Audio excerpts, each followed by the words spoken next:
Humans of the cardboard, welcome back to Just Nuts, guys. Today we are doing another deck profile from Rage of the Abyss. Really pleased about this set. I just think last core set, I really didn't have much I wanted to actually build from that set, so I kind of pushed forward and held out until now, but luckily we've got a handful of decks that I actually really want to build and bring straight to your faces. So here we go. Today we're looking at Phantasm Spiral or PRIMITE. This is the first deck I'm going to be messing with that has PRIMITE in it. I don't know if I'm going to necessarily mess with it in another deck as of right now, but I do still think it's an interesting engine to look at and at least be splashed in certain things like plants potentially and other stuff. But anyway, as for today, Phantasm Spiral. This is a really, really weird deck. A lot of people are not going to understand this. A lot of people are going to brush this off as soon as they see the notification for the profile.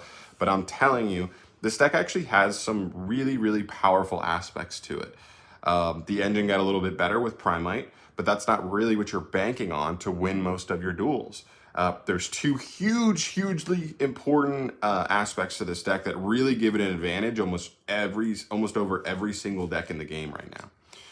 The first thing is, this is Phantasm Spiral. Like, you're playing a basically vanilla monster deck, which means we don't care about monster effects on the field. We really don't even care about monster effects at all, almost. And we don't even care about our graveyard that much either. And so those factors allow us to really not care about a lot of restrictions that some cards have and allow us to play some really broken cards that most other decks in the game really do not appreciate. So that's the first thing. The second thing is this, and I've talked about this. I made a video about this a couple months ago when the PRIMITE cards got revealed, and I was already like doing some early looks at this deck, I guess, going forward. Literally go to what is it? Is it YGOPro.com? Whatever, the website that puts deck lists up of like event topping players. Literally pull up any list, and like most of them, you will find that when you take a look at their list, and specifically their non-engine, that's really like the most important thing. But we're in this modern day and age where everybody wants decks that have one card combos and almost 20 non-engine slots, like as close to 20 non-engine slots as you can get. But the thing that happens is sometimes you can run into a buzzsaw like this deck where if you look at their list, I want you guys to go and like count. It's actually like a fun exercise. If you count their main deck cards that are dead, like I'm talking like almost dead. Like some of them are like, okay, there's a niche use here, I guess, but it's like not even that good. It feels bad. Like it's a card you don't want to draw. You can literally find in some lists like 17 cards in their list that you're like, oh my God, if you draw like almost half of your deck is dead versus this deck. A lot of times it's closer to like 12 or 15. But that's huge, man. 12 to 15 cards in your opponent's main deck. That means they could draw anywhere between 1 and 3 to 4 cards in their opening hand are like literally dead for the duel. And that I think is a huge reason why this deck actually has an extra advantage over a lot of decks. Even in side decks too. Like people have Dark Ruler, Droplet. The Mulcharmies are not great against this deck. Like people's side decks are riddled with cards that also don't do very well versus this deck. So I think when you look through, you'll realize like, oh my God, like there are so many dead cards in our opponent's deck that they're just playing with like a 3-card hand most of the time while we're playing with 5. And I think that's a big reason why this deck can actually have some really nice legs in the format. So I believe we will see this deck top a regional if enough people are messing around with it. But it's a fun like control/stun deck to move forward with if you like normal monsters and you think this kind of stuff is cool. So let's get into it though. For the actual list, starting off with the vanillas, 2 Megalo Smasher X, 1 Spiral Serpent. Spiral Serpent's a little sus, I'll be honest. I'm not over the moon for this card, but I have found, and I found this way earlier too, like a couple of years ago when messing with pacifist, is that if all you do is play vanillas that are normal summonable, your attack threshold is like 2,000, which means if your opponent puts any monster that's bigger than 2,000 on the field, you are like forced to use actual resources and removal to clear those monsters off the field. And so by just playing one vanilla that's, yes, the biggest brick in your deck, but he's big enough where where we can tolerate him because the deck say with the Primite engine, you're able to get him back from grave every turn. You're able to get him from hand if you hard draw him. Like, it's not a big deal for the most part, but you're able to just get him out, and he becomes basically spot removal for monsters that are bigger than 2,000, but not 3,000. You could have looked at other ones. There's also like a reason why I went with these monsters, because they're all water, so they all work under Gozen, which I would put in the side. These guys are both dinosaurs. You can make certain rank 4s, and they're also different. So Sea Serpent, Dinosaur, and the token you get off of Phantasm Spiral is Worm, so that way you can still work, do most of your plays fully under there can be only one. So because there's so many vanillas in the game, you could basically tailor your lineup here to whatever works under like the certain floodgates or whatever you plan on playing. But this was the one for me. Plus, this is a nasty looking ultimate rare. It has literally like a spiral going around. I don't know if you're gonna catch that really cleanly on the you know, on the camera or not, but still. Okay, so that's where we land there. Moving on for the next part of the deck is, sorry, hold on, these are not in order. How professional of me. Here we go. For the Pacifist engine, for the Phantasm Spiral cards, 3 copies of Pacifist, the Phantasm City, 1 copy of Terraforming, and I'm even going all the way in with 3 copies of Metaverse as well. I'm not gonna lie, this is one of those things where, like, I hated Mystic Mine. I really hated Mystic Mine, but this is one of those things where I saw it and I was like, man, if Mystic Mine still existed though, this deck would really take advantage of it. But it is what it is. Still, you really want to see your Phantasm City as often as possible. It's also not hard once per turn on its effects, so even on the opponent's turn, if either they have an out to it, right, they target it with an SP or some kind of removal, a Phoenix or something, you can use Metaverse to just replace it and basically, and even trigger it again, depending on if you have a token on field. So it's really, really good for that purpose. Yeah, you just really want to see this card. You really don't want to be caught not getting access to either piece of your engine. So that's the main focus there. If I find that the deck's almost a little bit too consistent and I'm drawing too much redundancy, I would consider maybe cutting down some of the Metaverses, just because they're really their only purpose is grabbing that. There's not another field spell we really want to play, but I need more testing to see if that's actually the case. And then for the Phantasm Spiral payoffs, you're searching your Phantasm Spiral battles and then your 1 power. These cards are good. You know, I wish that, I really wish Pacifist could get cards back from grave as well. That way we'd only really have to play like 1 and 1 of this if we really wanted, because you don't want to hard draw these in multiples or anything, but to grind, and this is a slower deck that's going to play for a couple turns, you got to have enough copies to be able to keep rotating into more removal, into more interaction, and these are the cards you need to be getting off of that. So yeah, these are still really important for that aspect. And then just the 1 power. Power is definitely worse. Battle just is like a Dryad pop, and then power is kind of like an imperm. But if you already have battle and it's a 3 of, you're gonna draw it at times. I'd rather pair this with this than 2 of these, right? Just so that way you have that varied interaction overall, which is important. And that's basically it for the Pacifist engine. What takes us into the Primite engine here, which is really cool. 3 copies of Primite Lordly Load. This card is really good. I mean, just read this card and you're like, oh, that's a good card. It's a +2. So we like that. You know, it's not quite as amazing on its own as Pacifist is, but it's another engine to lean on. Like, if you have this plus Shifter, plus some of those powerful control cards with it, this card can be enough, but it's absolutely bonkers when you open this and Pacifist together. So that would hopefully be the goal. We also played 2 copies of Roar and 1 copy of Drill Beam to pair with it as well. Yeah, so on activation, Lordly Load grabs any Primite card from your deck, which is either of these guys. Roar is basically unexpected die that also can banish your opponent's normal summon from grave.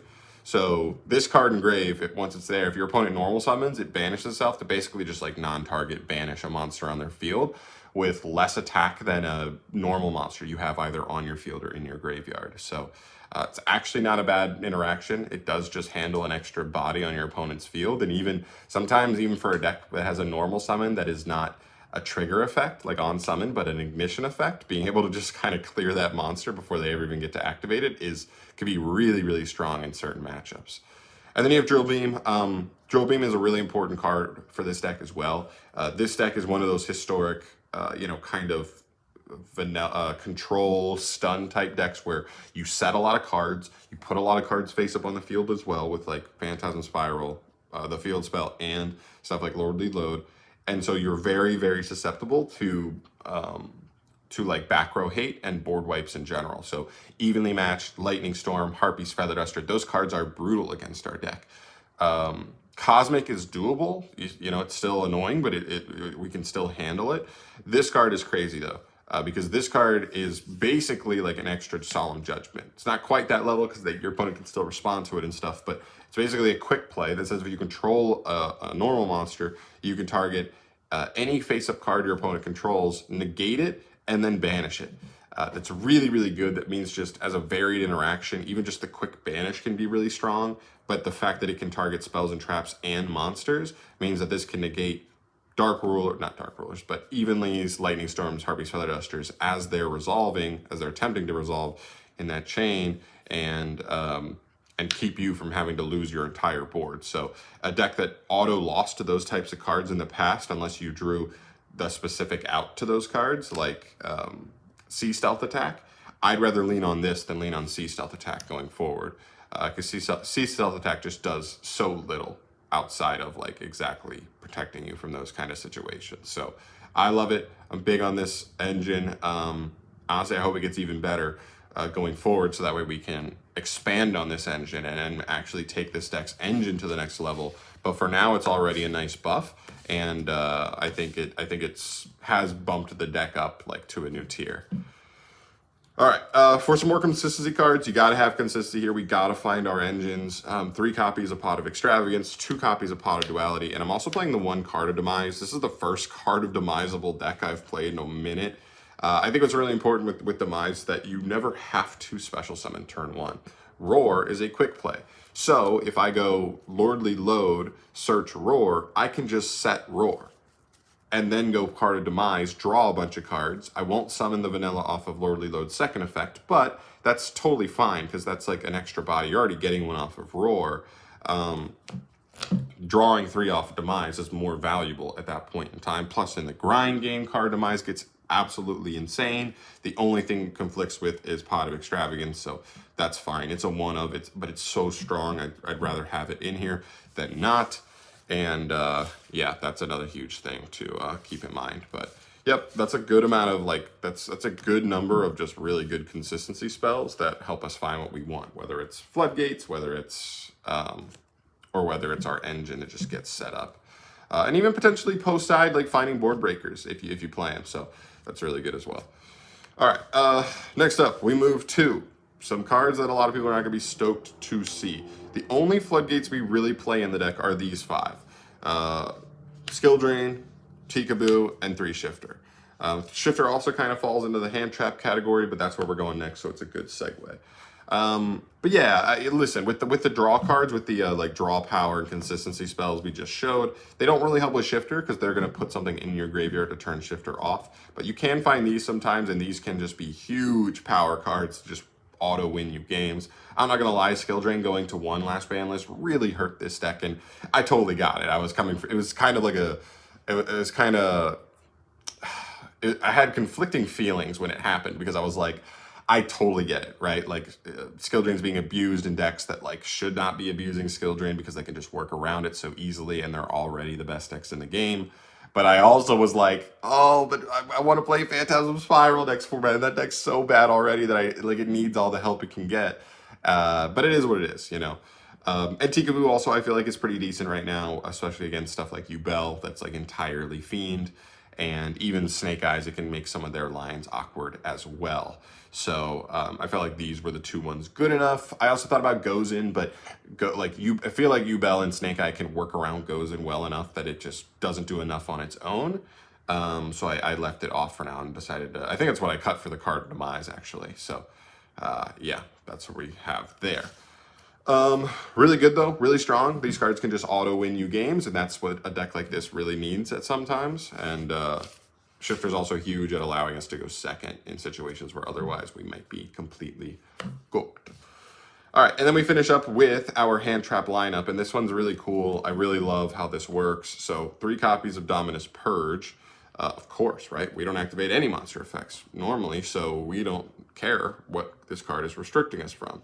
Next up, this is a proxy for Dominus Impulse. This is like the only card I did not get out of Rage of the Abyss that I wanted just because of where it was, and I think it might still drop a little further, but holding off for now. But yes, Dominus Impulse, also amazing. I think it's better than Purge, and this is quite literally the only deck in all of Yu-Gi-Oh!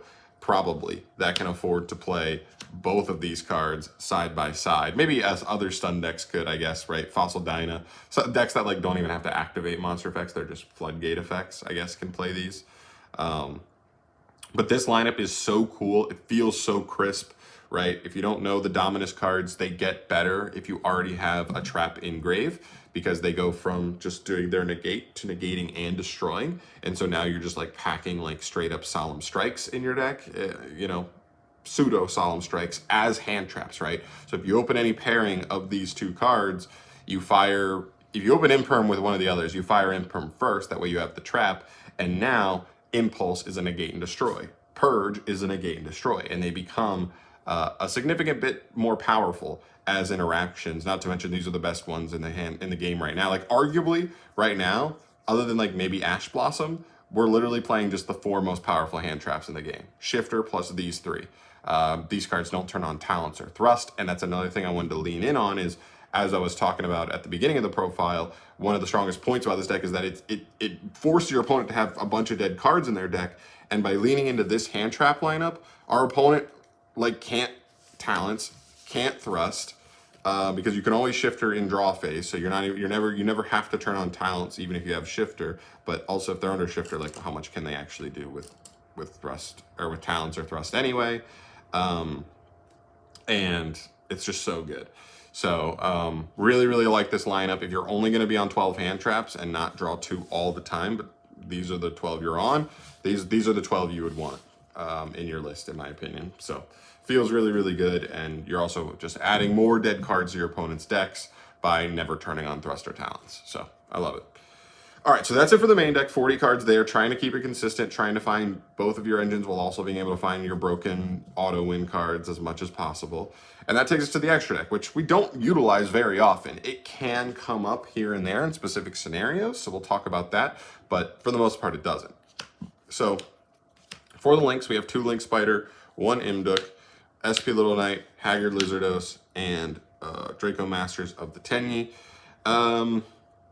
Yeah, as far as these go, a lot of one-ups here, and I know some people may be like, but Extravagance, and I'm like, okay, but 90% of our duels, we're not even going into our extra deck really, so I wouldn't worry too much about Extravagance. Extravagance is the perfect medium between increasing consistency, which the deck appreciates, and increasing power. Whereas Prosperity, before it got hit, I was considered playing it at 3, but because it didn't plus you 1, I was like, the deck also needs the power of like going +1 off of a card like that.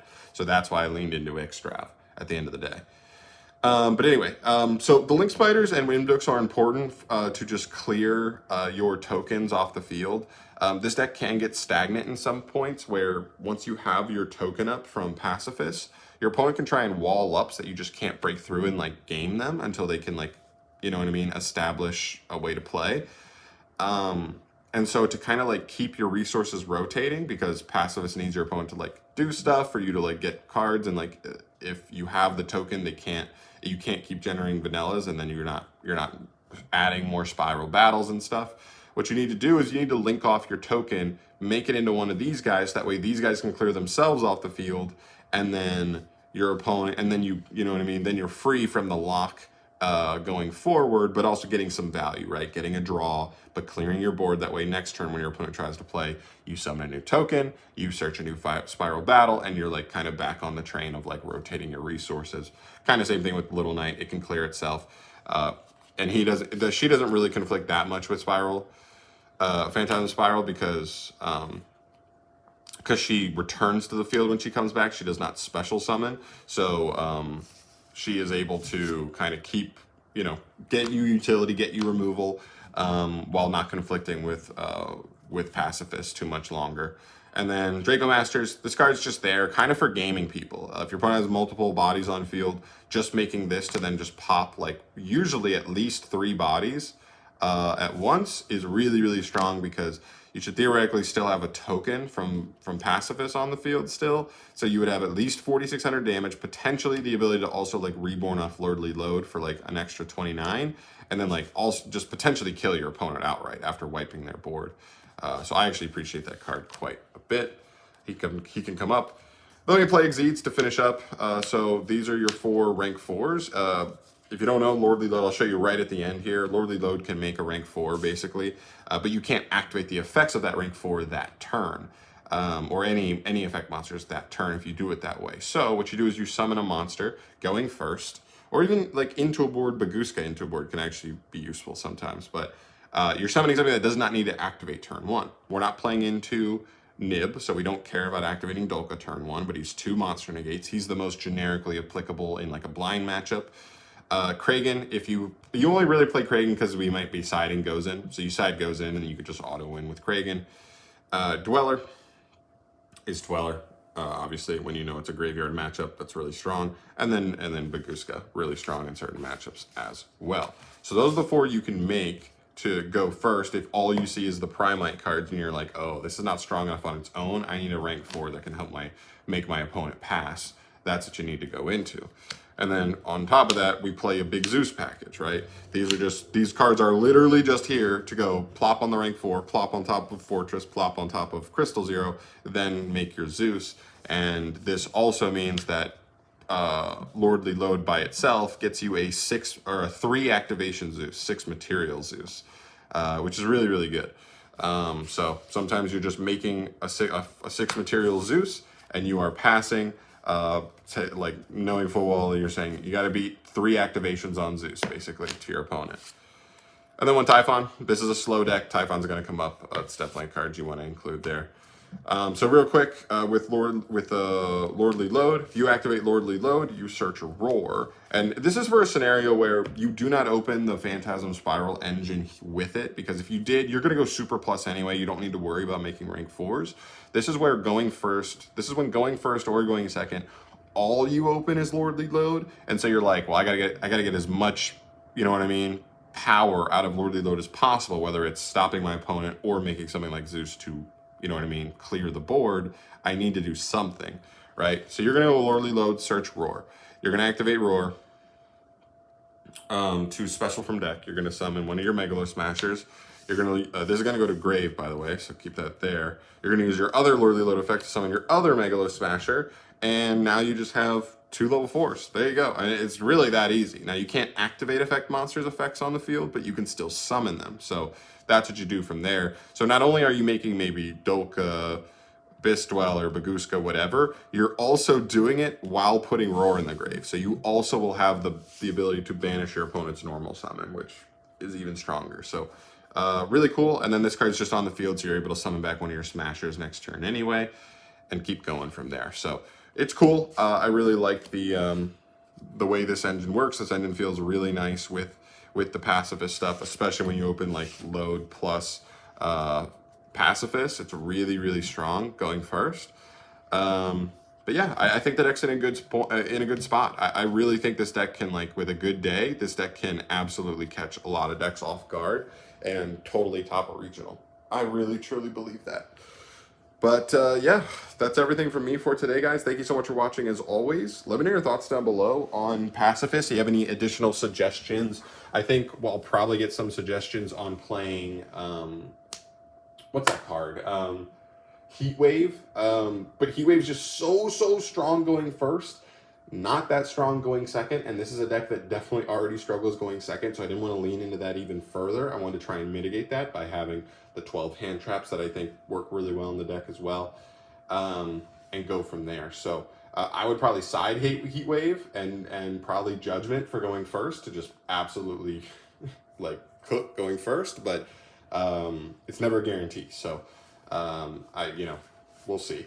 But let me know your thoughts down below. Any suggestions for the list? I'm all ears. I'm trying to make this deck as good as possible going forward and see where it goes. Thanks for watching, guys. See you in the next one. Peace.